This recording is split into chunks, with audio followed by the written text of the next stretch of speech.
Hello everyone, and welcome back to more Super Mario Land 2 6 Golden Coins DX. And in this episode, after clearing off the tree zone from last time, we are going to go straight on to the next zone, which is this one over here.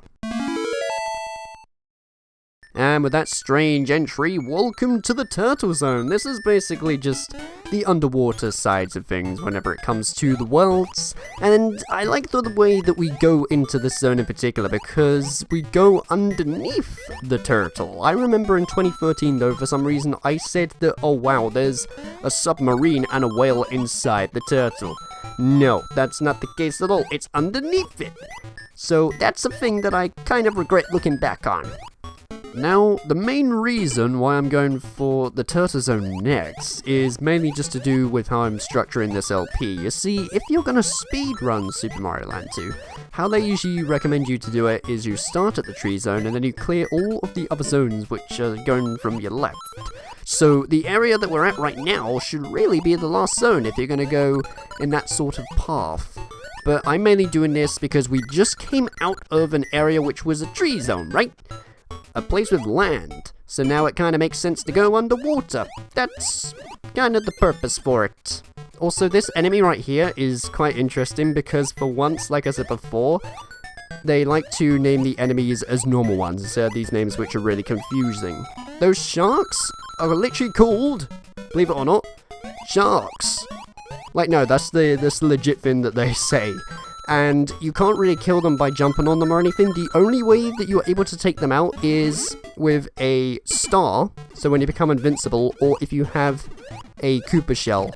But it's a bit rare to hit them like that since they're on the land, so it's not really the recommended way in order to take them out in particular. Also, when it comes to the bonus rounds of this, like this one here, you can hit the bell at the very end in order to get the extra items. But you can just go through the door itself and skip the bonus round completely. So there is that to let you know about. You're not kind of just forced to collect all of the items in the bonus rounds. Especially that one right there, which I completely missed, which was an absolute shame. So, before going on to the next bit, I kind of want to go back and get something. Okay, so I've just gone ahead and collected the bunny hood power-up because I need it to showcase what you can do through this level. Even though I have just gone through the whole thing underwater, how about I just see what's on the top side of things? Yeah, if you have the bunny hood, there's literally an entirely new part of land with one-ups and all sorts and stars. It's the more rewarding side, I suppose, because you've literally used the bunny hood to your best advantage. The bunny hood, by the way, is kind of called, in the official terms, Bunny Mario, but I've always just found it better to say bunny hood myself. But when I was speaking before about mashing the A button instead of holding it down, this is my prime example right here. With this, you are able to literally cut out the whole chunk of level. All that underwater stage is completely gone now. So this is also a recommended route in order for speedrunning and all sorts. And I'm just going to go ahead and ignore the bell side of things, but no, you know what, come to think of it, I'm going to take a bit of a detour down here because there's these couple of question mark blocks, which I think contain one-ups. I would go towards them, but I'd have to risk taking a bit of a hit in order to get down there since I need to become standard Mario.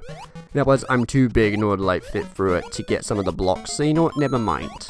I took a hit though, so I mean I might as well just go ahead and get the bonus round, I suppose. I like how also with enemies we're nearly at like 100, because I don't know if you noticed it, but the tracker thing at the bottom says we're on 96. When I get to 100, something special is going to happen. Believe me. Anyway, with all that done, let's just move on to this level in particular, which is the submarine. And, oh boy, this level, oh my goodness. So, I like the first level in Turtle Zone, because I'm given the choice, and my preferred style is usually to get the bunny hoods to fly all across it. But this one kind of restricts me a lot. I have to go through the level normally, so swimming very slowly, and there's mazes, and it's one of the more lackluster levels in Super Mario Land 2. All the other levels I'm completely fine with, just I always hate it when I get to this one. So, to save you from the boredom of watching me going through all this slow stuff, I'm going to be pointing out a bit of trivia that I found when it comes to the original Super Mario Land 2, as well as the DX version as well. One of them in particular being the 1-ups. So, for people who have played Super Mario Land 2 themselves, they must be aware that the lives that you get are actually hearts. They are not 1-up mushrooms. And the main reason behind this is, because when Mario Land 2 came out, it was on the Game Boy, and it only had like a monochrome palette. Because of that, you weren't able to tell the difference between a super mushroom and a 1-up mushroom, so they had to resort to doing hearts, given like a different shape for it, in particular. But the creator of this Romhack Turtles actually brought back in the 1-up mushrooms from Super Mario World and everything, so it's a nice attention to detail, that, if you ask me. Donkey Kong for the Game Boy also used hearts, however that one was given a slight bit of colour in particular because you could play it on the Super Game Boy and it displayed the game in full colour that way. It was quite a unique feature actually for the Super Game Boy.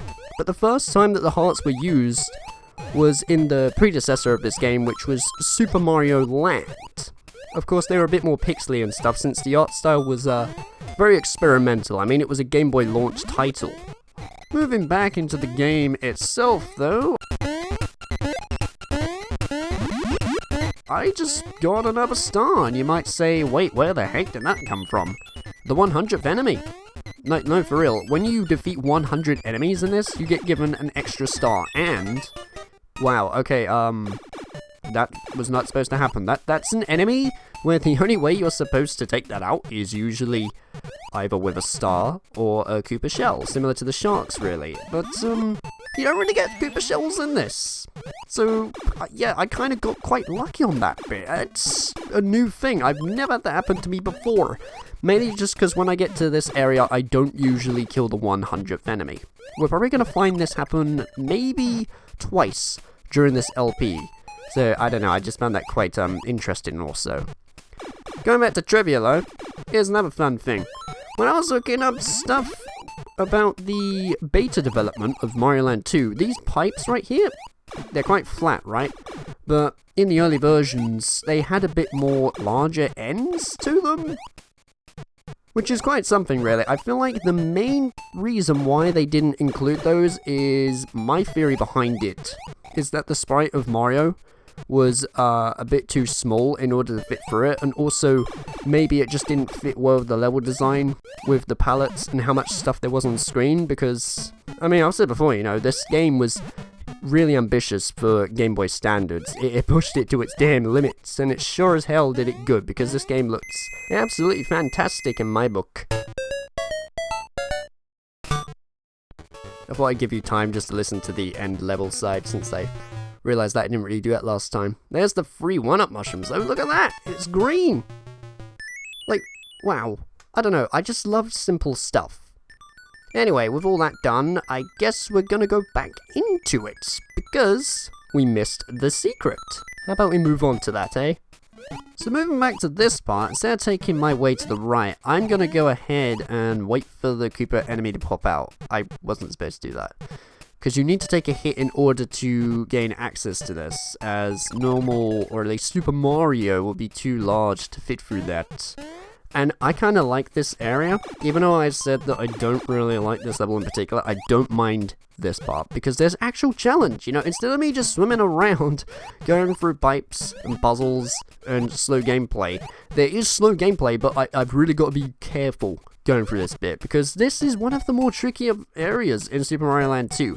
I would say, overall, this is quite a casual game. You're not really going to have too much of a hard time going through it, but this one always, and especially as a kid, stumped me, because I had to find a way to get past that fish, as well as the spikes going downwards.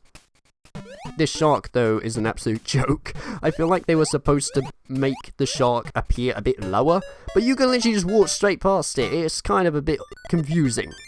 And this leads us onto a secret area which is actually outside in the map. Okay, so this secret zone is a reference actually to Super Mario World. Whenever you got to the special zone and then you finished all of the super ridiculous hard levels in that world, you would get given this message spelt with coins that said, "You are a super player." This brings it back in Mario Land 2. And I say bring it back because yes, Mario World did come first. Where this level is basically just going to spell out Mario Land 2. And the most interesting thing about that actually is the fact that at the beginning, I don't know if you noticed, but it said W to start with. So it would say Wario Land 2. It's almost as if Wario took around this place and dominated it to really claim that Mario Land was now his place, not just the castle. Blimey, he's really out for vengeance, isn't he?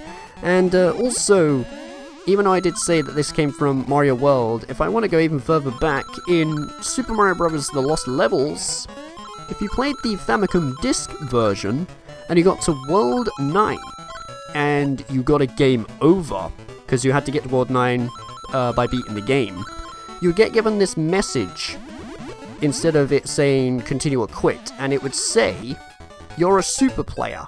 We hope we'll see you again, Mario and stuff."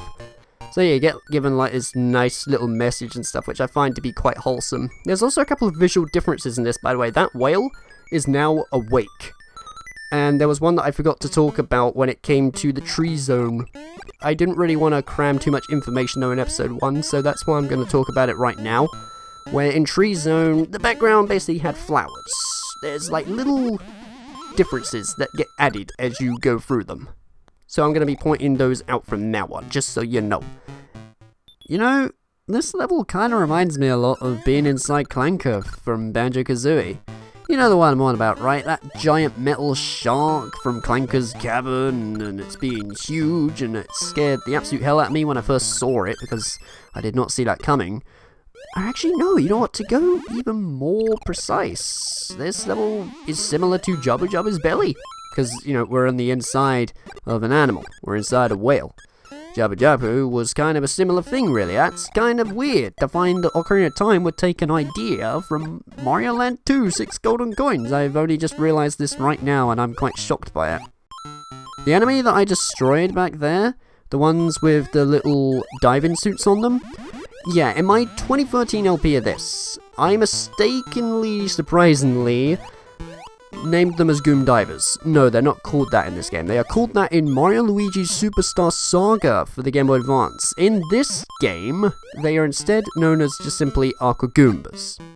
So, yeah, I feel really dumb that I didn't even know that, considering that's kind of obvious. Anyway, now we're going to fight the boss known as Paco, which is this giant octopus that sends out these little octopus enemies that try to fight towards us, known as Poco. Some of the names that they give these things are a little bit of tongue twisters, I will admit, but the majority of them are actually English, so we should be fine with that. Either way, that's all you gotta do, take out the boss. And now we got the second coin.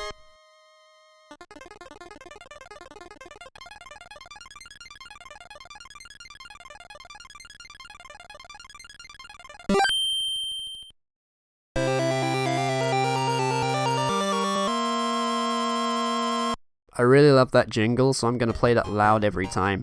Either way, we've cleared another zone, so that means it's a good time to end off the episode. In the next episode of Super Mario Land 2 6 Golden Coins DX, we'll be moving on to another zone. Take care guys, I hope you've enjoyed this episode, and I'll see you all in the next one.